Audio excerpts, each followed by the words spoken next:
Gobble, gobble. We're having a big community dinner here at Vansgiving, so it's a great time out here in the desert.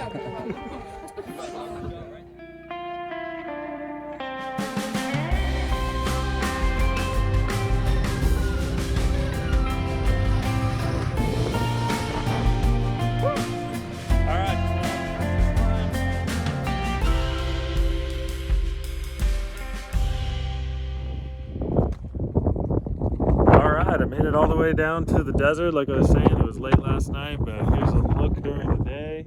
And this is kind of the van circle. People that I already know, some new friends, and more people are going to be rolling in. So it's a good spot to be. It's like super windy today. So I'm just kind of hiding out. The wind is probably about 30, 40 miles an hour in these gusts, but it's a pretty nice spot just to be able to have a view of everything. And tomorrow is supposed to be calm and 70 degrees. It's already a lot warmer than it was in Oregon, so I'd say successful trip overall, and I'm stoked to be here. Tree National Park, so those hills right over there, and I'm gonna just kind of get unloaded, get settled in, and make this spot home.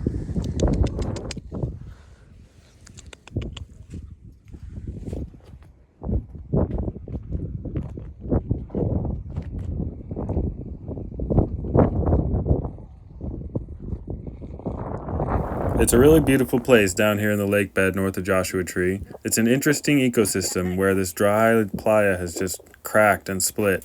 It's really flat and smooth. There's plenty of space for me and all my friends to converge, and probably about 30 to 40 people showed up. As a nomad, it's nice to be able to just hit the road and find the best weather possible. We all had the same idea, and in a couple days we'll converge for Vansgiving. For now, we're just hanging out, enjoying beautiful long days in the desert, and exploring around.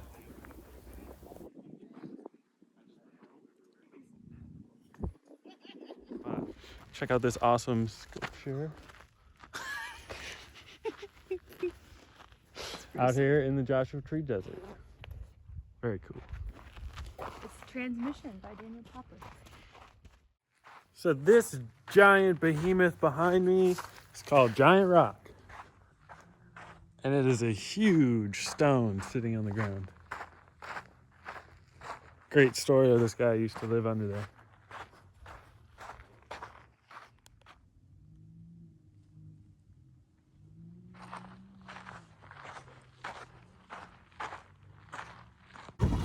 Despite being a dry lake bed, there was still one patch of mud, and my friend Cole found it. Luckily, the Serendipity Bus and its big winch was here to rescue and save his day. It was like 30 feet of mud, but we hooked it up and just pulled that van all the way through. Winch to the rescue once again!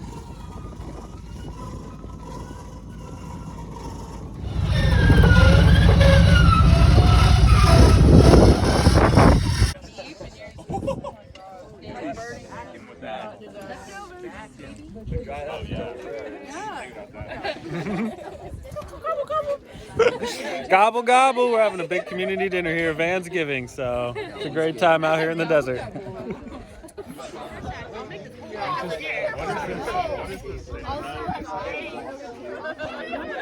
So after a good meal with all the road life homies, it was a nice time catching up around the campfire, playing music, having a good time and a little dance party, celebrating some birthdays, and just enjoying the lake bed.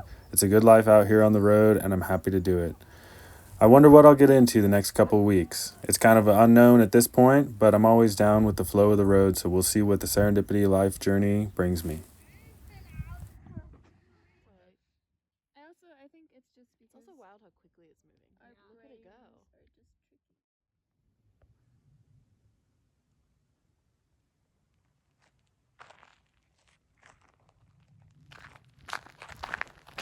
It is bright and early in the morning. I am at Indian Cove, and I'm here because there's a rock climbing festival going on.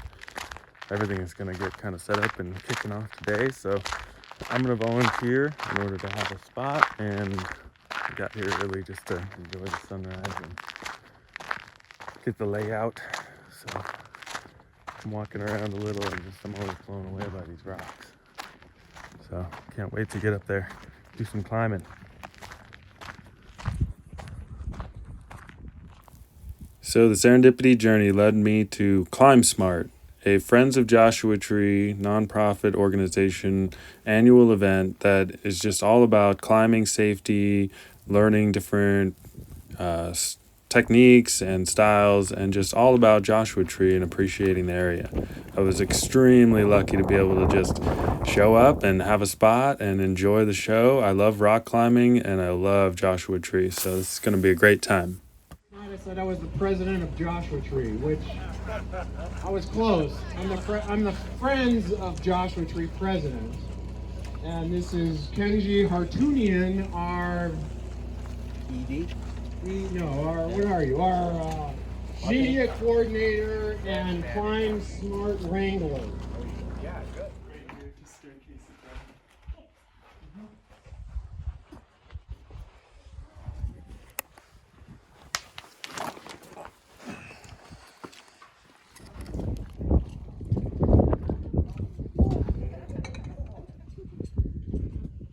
Come on. Nice. Yeah, that's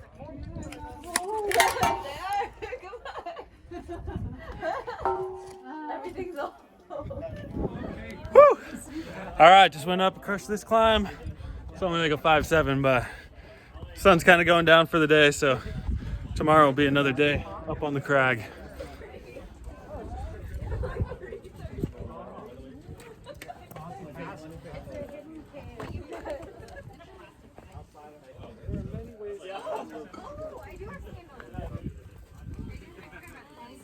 Watch your behind you.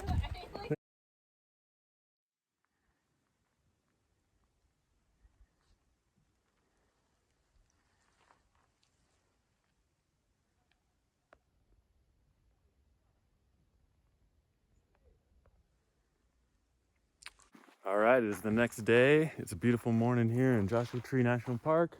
I'm just walking around, stretching my legs and looking around a bit before the climbing gets started. It's just so lovely out here.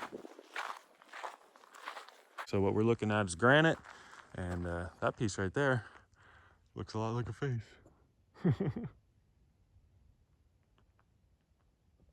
The guiding organizations, the volunteers, and the people with Friends of Joshua Tree that helped pull this off. So big thanks to Big Wall John. Big thanks to our operations director. Yep, so 45, right? At 45 degrees and lower, so like less, right? And 40 going down, everything shares about 50% of the weight on each point. If you start increasing that vector pull, now you're adding forces to it. So is it 45 and then say like 50 degrees or 60, you're getting up to like 80% on each piece. And at like, if you do like a 120, it's like way out. Yeah, it's like 120. This morning I went ahead and checked out a really cool anchor building, like refresher intro for some people, and that was great. Definitely learning a lot about trad climbing, setting gear, that sort of thing. I've done a lot of this stuff in the past, back in college at Oregon State, so it's definitely cool to be up on the rocks again, and now I'm headed to a self-rescue clinic. And then you go. Careful, it's kind of crossing.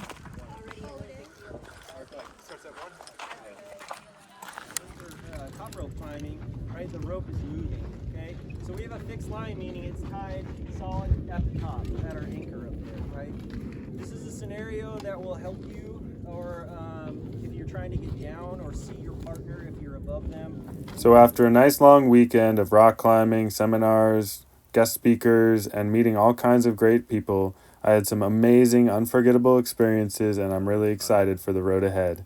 It's time to let the cat stretch her legs a little bit and then see what the journey entails. Cat on the boulder. What do you think of the park? Is that pretty good?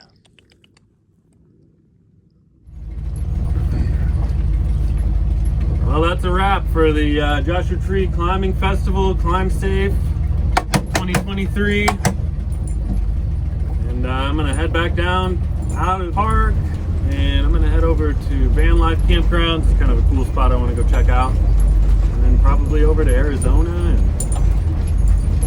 see what I can find for the rest of the spring. It's definitely nice to get back out on the crags and like just be inspired by people doing adventurous stuff outside, you know. Don't find people like that often enough, and ironically, I was the only person here in a school bus. Lots of van campers, but when it comes down to it, traveling in a school bus is pretty unique, and there's really not that many people who also do it. But lots of people who are interested in the bus life. Got that bus envy, as we say. Ash and I had a really good time though, running around, having fun out here.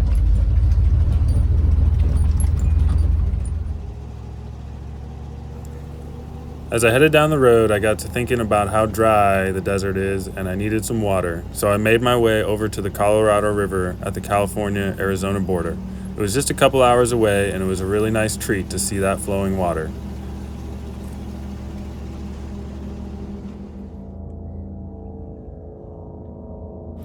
Overall, life is pretty good in the Serendipity bus, and I'm excited for the road ahead. Thanks for watching, and I'll catch you next time.